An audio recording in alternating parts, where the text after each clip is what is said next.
Ahoy there, cruise nerds, and welcome back aboard to my channel, Dclcruisenerd. My name is Megan, and I am your host. The last 24 hours in my house has been ever so exciting, for I was able to do the online check-in for my August 13th sailing. I am super duper excited. I can't even speak correctly. So we will be talking about the online check-in procedures in just a moment. But before then, let's dive right on in to the Cruise Nerd Corner. So, in a way, there is a lot to talk about in the Cruise Nerd Corner for today. First thing is that Disney Magic is officially starting her UK Disney Magic at Sea staycations today over in Liverpool.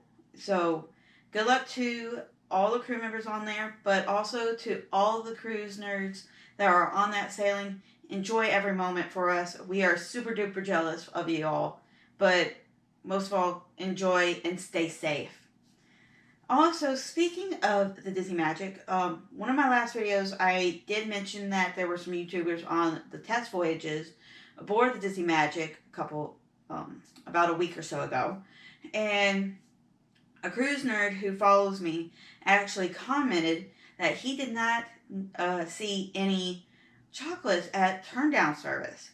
And that got me thinking, is that something that they will not do from this point forward?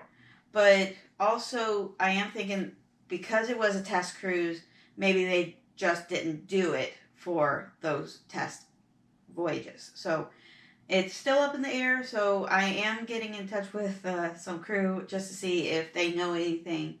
And I will bring that to you the next video.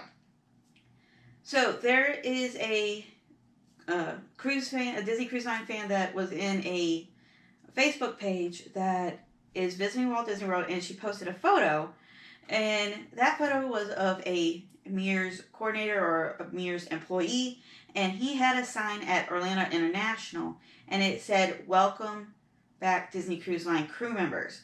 So that was definitely exciting. That was definitely awesome to see, and that was just amazing.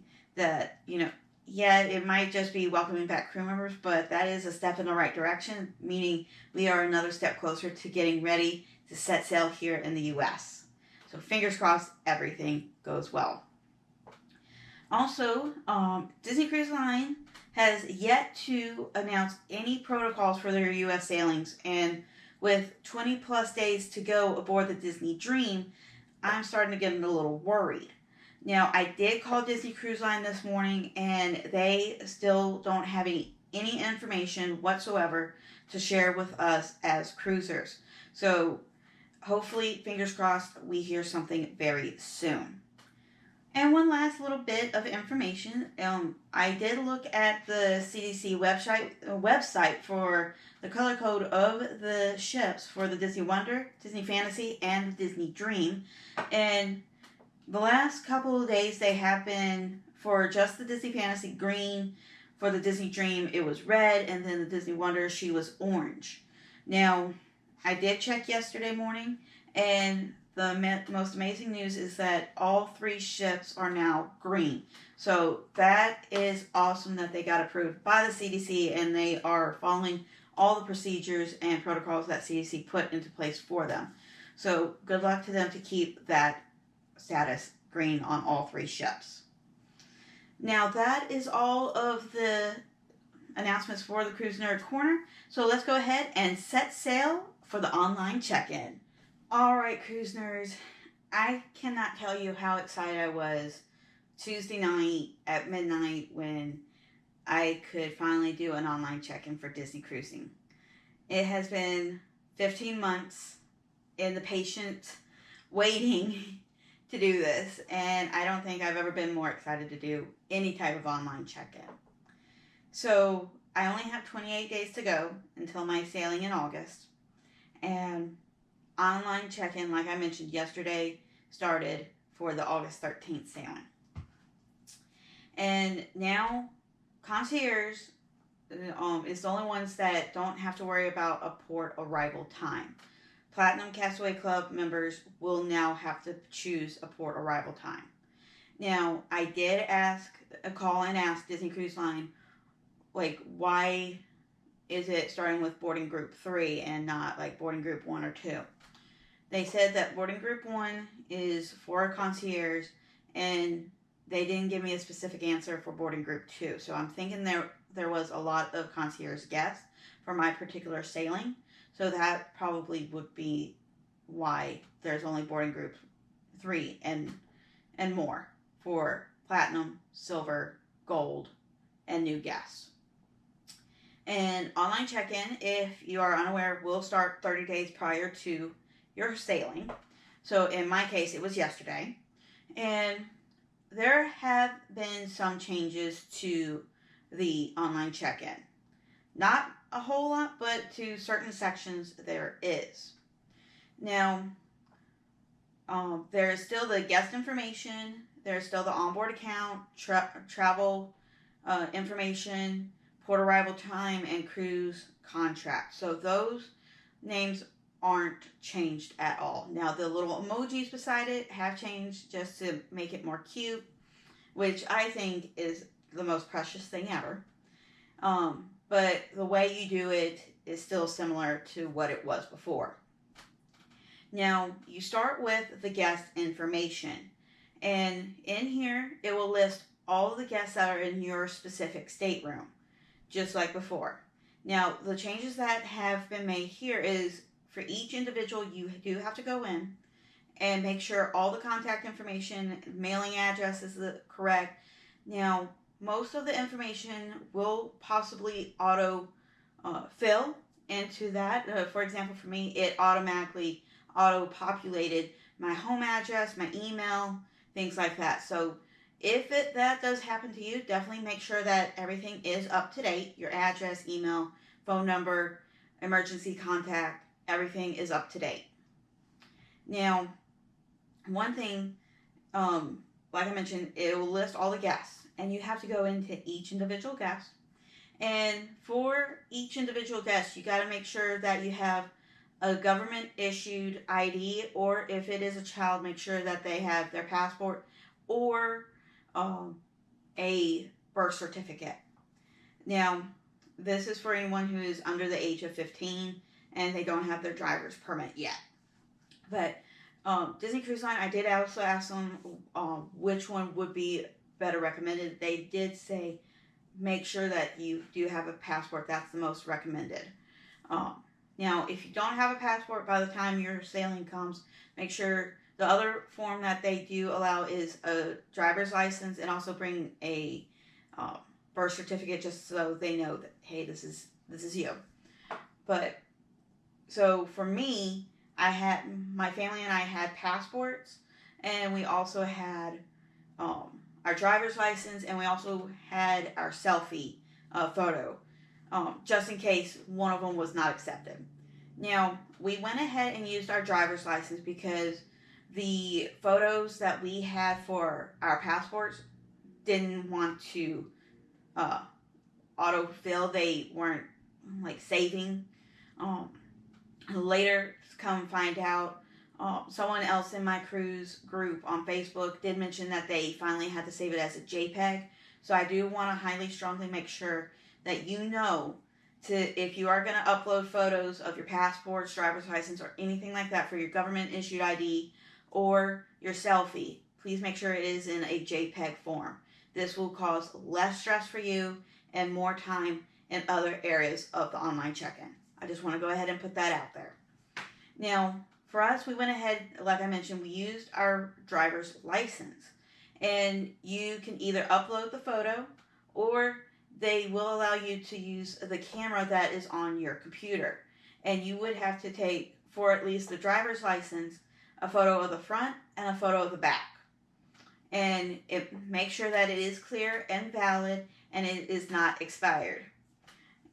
And make sure that it is visible where it is clearly viewed. Now, the other photo that you do need is a selfie of yourself. Now, I am displaying a photo of myself, and this is just an example of what not to do.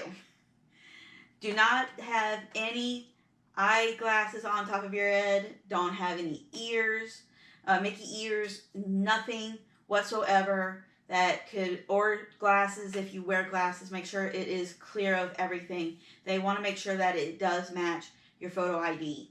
Now, this photo that I just showed you, I did try to upload it not thinking, because it was midnight. I forgot to take off my glasses. And when I uploaded it, it didn't say anything. But when I went to go save, it said, oh, you need to change your photo. We sense sunglasses on top of your head. I'm like, oh my gosh, I totally forgot about it. But I'm glad that I at least had a backup just in case that I was able to upload. And that is under review. So that is basically just a heads up. So no sunglasses on your head, no sunglasses on your face where they can't see your eyes, no reading glasses, anything, even if you do have to have those for anything. So make sure it is clear for them to see. Now, after you complete each individual person, this section is going to be under review. So when you finish everything in the travel, onboard accounts, port arrival times, cruise contract, all of those will be completed. The only area that is going to be under review is going to be this guest information, because they do have to check both photos to make sure they are you. Okay? And this will save you more time at the port, so you don't have to worry about this inside the terminal. Now, the areas that have not changed much, like I mentioned, is onboard account, travel, port arrival time, and cruise contract. Majority of those have not changed. The difference for the port arrival time is that Platinum Castaway Club members do have to choose a port arrival time. Now, I did get 1 o'clock, and it seems like 1 o'clock is the earliest that you can arrive to Port Canaveral.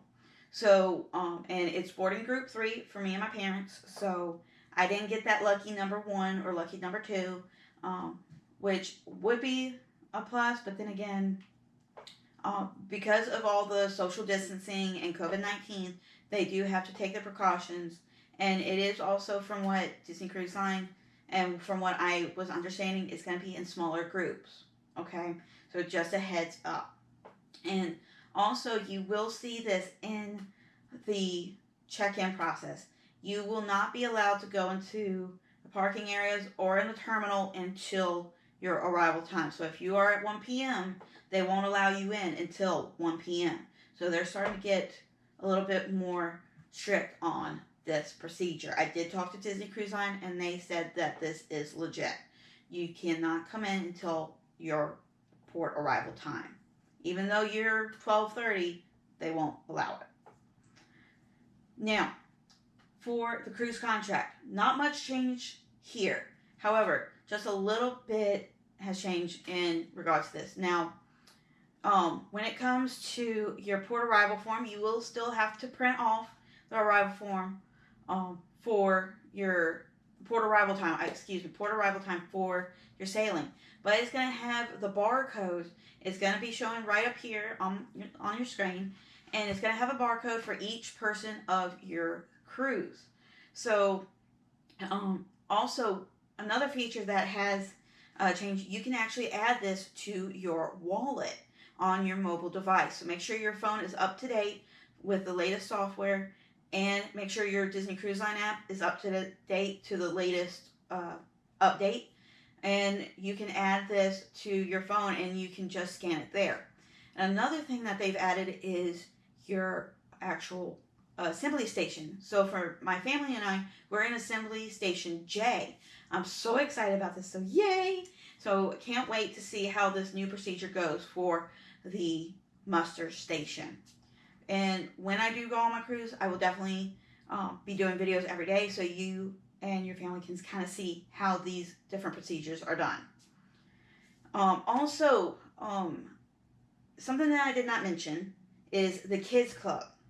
Now, I do not have any little ones going with me on this cruise, but I will have my niece coming with me in December. So if it is still that way in December, I will definitely share that information with you. But Something that I will mention to you if you do have little ones and your cruise is coming up before my sailing in December, is that they have booking slot windows. Supposedly that you can book for 1 to 1.5 hours pre-book when that does become available.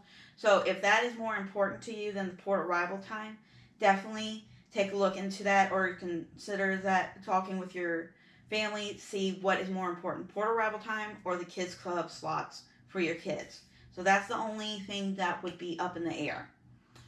So that's pretty much it on what is different in the online check-in. Now, if you do have any questions, or if there's something that I might not have covered, or something is not clear to you, definitely comment down below. I will definitely answer you.